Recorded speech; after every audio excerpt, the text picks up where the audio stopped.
Vishal Bhardwaj sir का एक अपना फैन फॉलोइंग है, जो बिना किसी संकोच के उनकी फिल्में देखते हैं। उनकी फिल्मों के कलाकार भी चुनिंदा और मंजे हुए ही होते हैं, साथ ही नए लोगों को भी जगह मिलती है।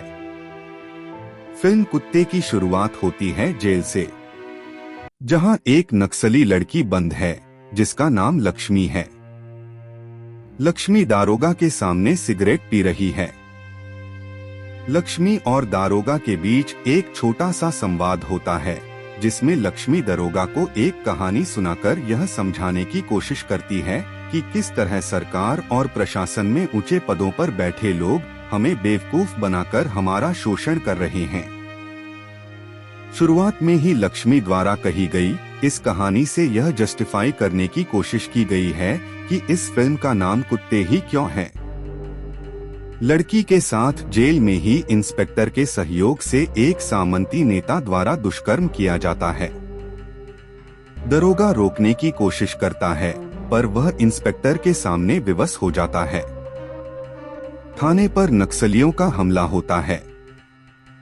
एक दारोगा को छोड़कर सभी पुलिस वालों को मार दिया जाता है। सफेद खादी पहने नेता का गला नक्सली लड़की लक्ष्मी खुद अपने हाथों से काटती है और एक हैंड ग्रेनेड दारोगा के हाथों में रखकर निकल जाती है। इस मूवी में समय बहुत तेज निकलता है। सीधे 13 वर्षों बाद कहानी को जोड़ा जाता है। शहर में कोक का धंधा फल फूल रहा है, जिसमें अपराधी, नेता, बिजनेसमैन और पुलिस सब शामिल हैं। दारोगा पाजी एक अत्यंत भ्रष्ट इंस्पेक्टर गोपाल के साथ काम पर लगा हुआ है, जो एक स्मगलर सूरती के लिए काम करता है।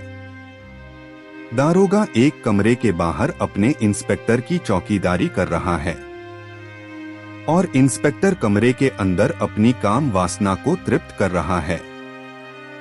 वहीं शहर का सबसे बड़ा दबंग नारायण कोबड़िया धमकता है और इंस्पेक्टर पर अपने साथ काम करने के लिए दबाव देता है और सूरती के गैंग को खत्म करने की सुपारी इंस्पेक्टर को देता है। इंस्पेक्टर गोपाल मान जाता है और सूरती के पूरे गैंग को खत्म करने निकल पड़ता है। जबरदस्त खून खराबा होता है। इंस्पेक्टर गोपाल को लगता है कि सूरती मर गया है, पर वह गंभीर रूप से घायल होकर हॉस्पिटल में भर्ती है। इंस्पेक्टर गोपाल और दारोगा के हाथ लगभग 2 करोड़ का ड्रग्स भी लग जाता है। इसी ड्रग्स के साथ दोनों रंगे हाथों पकड़े जाते हैं और दोनों को सस्पेंड कर दिया जाता है। अब एंट्री होती है महिला पुलिस ऑफिसर पूनम उर्फ पम्मी की। पम्मी पुलिस कमिश्नर की सबसे नजदीकी ऑफिसर हैं। अपने सस्पेंशन को रुकवाने के लिए इंस्पेक्टर गोपाल और दरोगा पम्मी से मिलते हैं। पम्मी बताती है कि एक का सस्पेंशन रुकवाने के लिए 1 करोड़ और दोनों का रुकवाने के लिए 2 करोड़। वहीं फिर एक रिटायर्ड पुलिस ऑफिसर हैरी से मुलाकात होती है। वो एक प्राइवेट सिक्योरिटी एजेंसी में है जो एटीएम में कैश डिलीवर करती है। हैरी बताता है कि वह एक दिन में 2 से 4 करोड़ की कैश डिलीवरी करता है। यह सुनकर इंस्पेक्टर गोपाल के कान खड़े हो जाते हैं। पम्मी एक चुटकुला सुनाती है। सब हंसते हैं, पर इंस्पेक्टर गोपाल के हाव भाव से लगता है कि उसके मन में कुछ और ही चल रहा है। यहाँ से निकलने के बाद गोपाल कुछ लोगों के साथ मिलकर कैश डिलीवरी वैन लूटने की योजना बनाता है। दारोगा की एक छोटी सी मिडिल क्लास फैमिली है, जिसे पैसे और आत्मसम्मान दोनों की जरूरत है। परेशान दरोगा लक्ष्मी द्वारा दिए गए हैंड ग्रेनेड के पिन को निकाला ही था कि उसे पम्मी का फोन आ जाता है। माहौल बदल जाता है और दारोगा हैंड ग्रेनेड के पिन को वापस लगा देता है। महिला पुलिस ऑफिसर पम्मी भी दारोगा के साथ मिलकर एटीएम कैश डिलीवरी वैन लूटने की योजना बनाती है। शहर के सबसे बड़े डॉन नारायण कोबड़े की बेटी लवली और उसके बॉडीगार्ड के बीच प्रेम संबंध चल रहा है। एक रात अपने दोस्त के यहाँ जाने के बहाने लवली कोवड़े बॉडीगार्ड दानिश के साथ बाहर निकलती है। रास्ते में दोनों शारीरिक संबंध बनाते हैं और आगे के जीवन के बारे में चर्चा करते हैं। तो वे इस निष्कर्ष पर पहुंचते हैं कि इसके लिए उन्हें काफी पैसों की जरूरत है। वे एक रेस्टोरेंट में खाना खाने रुकते हैं। वहीं पर inspector Gopal cash delivery van लूटने का प्लान बना रहा होता है। पूरा प्लान लवली और दानिश सुन लेते हैं। अब इंस्पेक्टर गोपाल और उसकी टीम, दानिश और लवली, पम्मी और दरोगा की टीम सब उसी कैश वैन के करोड़ों रुपए के पीछे पड़ जाते हैं। पहले तो इंस्पेक्टर गोपाल उस कैश वैन पर कब्जा करता है, फिर उस वैन का एक्सीडेंट हो जाता है। गोपाल को गोली लगी हुई है और वो वैन से दूर गिरा पड़ा है।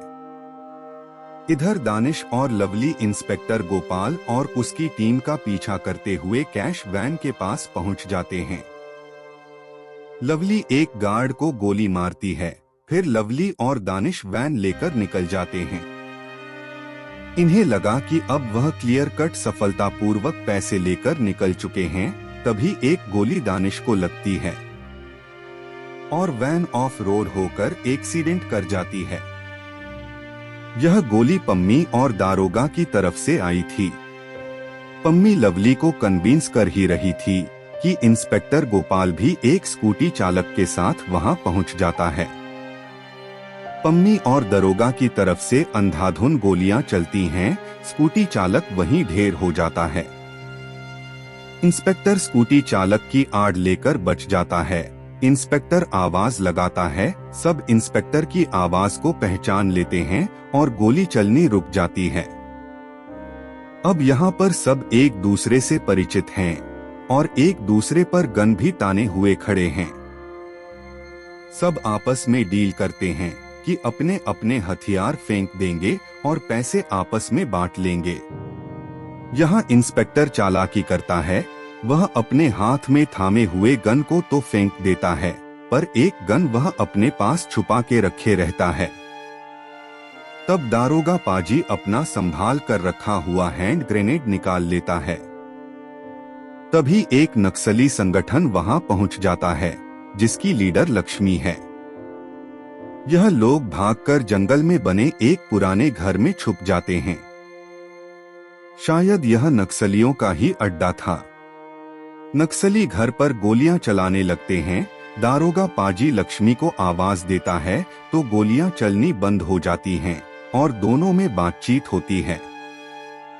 पाजी सबको छोड़ने के लिए लक्ष्मी को मना लेता है।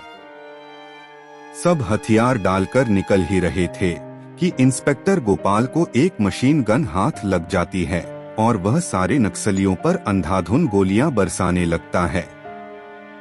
दरोगा पाजी अब नक्सलियों की तरफ से गोलियां चला रहा था। यह मुठभेड़ थोड़ा चौंकाने वाला है, क्योंकि इसमें कौन किधर हो जाता है और कौन किसको मारता है, यह बिल्कुल ही अप्रत्याशित लगता है। लक्ष्मी की गोली से दानिश मारा जाता है। लवली की गोली से लक्ष्मी मारी जाती है। पम्मी लवली को मार देती है। पम्मी को इंस्पेक्टर गोपाल गोली मार देता है। दरोगा पाजी घर के मलबे में दबकर मर जाता है। पर पम्मी अभी जिंदा है और उसके हाथ में हैंड ग्रेनेड है। पम्मी हैंड ग्रेनेड को रिलीज कर देती है। एक जबरदस्त धमाके के साथ इंस्पेक्टर गोपाल और उसके पैसे को छोड़कर सब खत्म हो जाते हैं। अब इंस्पेक्टर गोपाल अपनी सहूलियत के हिसाब से एक बहुत ही रोमांचक नक्सली मुठभेड़ की कहानी बनाता है, अवार्ड लेता है और पूरे पैसे भी गटक जाता है। इंस्पेक्टर को उसके कारनामे के लिए अवार्ड, प्रमोशन और रिवार्ड मिलता है। इसके साथ ही उसे मिलता है एक खुशहाल और गौरवशाली जीवन। फिल्म कुत्ते में कमीने का म्यूजिक कई जगह आपको सुनने को मिल जाएगा। ऐसा लगता है जैसे इस फिल्म को कमीने से जोड़ने की कोशिश की जा रही है, पर ये फिल्म कमीने से बिल्कुल अलग है। इस फिल्म में दर्शकों को किसी भी कैरेक्टर से खुद को रिलेट करने में कठिनाई होगी। इस फिल्म के किरदार आपको 3 प्रमुख ग्रुप में दिखेंगे। पहला भ्रष्ट पुलिस वाले, दूसरा अपराधी और तीसरा नक्सली संगठन। इस फिल्म में ऐसा दर्शाया गया है कि मानो फिल्म के अधिकतर किरदार ऐसे हैं जो कुत्ते हैं और पैसे नोचने में लगे हुए हैं और इस जद्दोजहद में बाजी मार लेता है एक भ्रष्ट और शातिर पुलिस ऑफिसर। इस फिल्म से दर्शकों को क्या संदेश मिलेगा, यह एक दर्शक पर ही निर्भर करता है। फिल्म की कहानी ऐसी है, इस पर एक पूरी वेब सीरीज बन सकती है। इस फिल्म की खासियत है कि इसमें बहुत सारे बेहतरीन कलाकार एक साथ आपको देखने को मिलेंगे, साथ ही 1-2 नए कलाकारों को भी जगह दी गई है, जो कि अच्छी बात है। फिल्म देखने पर ऐसा लगता है कि कलाकारों से थोड़ा और बेहतर काम लिया जा सकता था। तब्बू की एक्टिंग आउटस्टैंडिंग रही। यह तो साफ है कि यह फिल्म सभी दर्शकों के लिए नहीं है। फिल्म में गालियां भी बहुत है, कहीं भी पर तो गैर जरूरी गालियां भी हैं। तब्बू की आवाज में गालियां कैसी लगती होंगी ये आप खुद देख और सुन लेना। फिल्म की कहानी थोड़ी उलझी सी है। किसी OTT प्लेटफॉर्म पर रिलीज होने के बाद इसे बार बार देखा जा सकेगा और व्यूज बढ़ जाएंगे। यह फिल्म नेटफ्लिक्स पर भी रिलीज होने की संभावना है।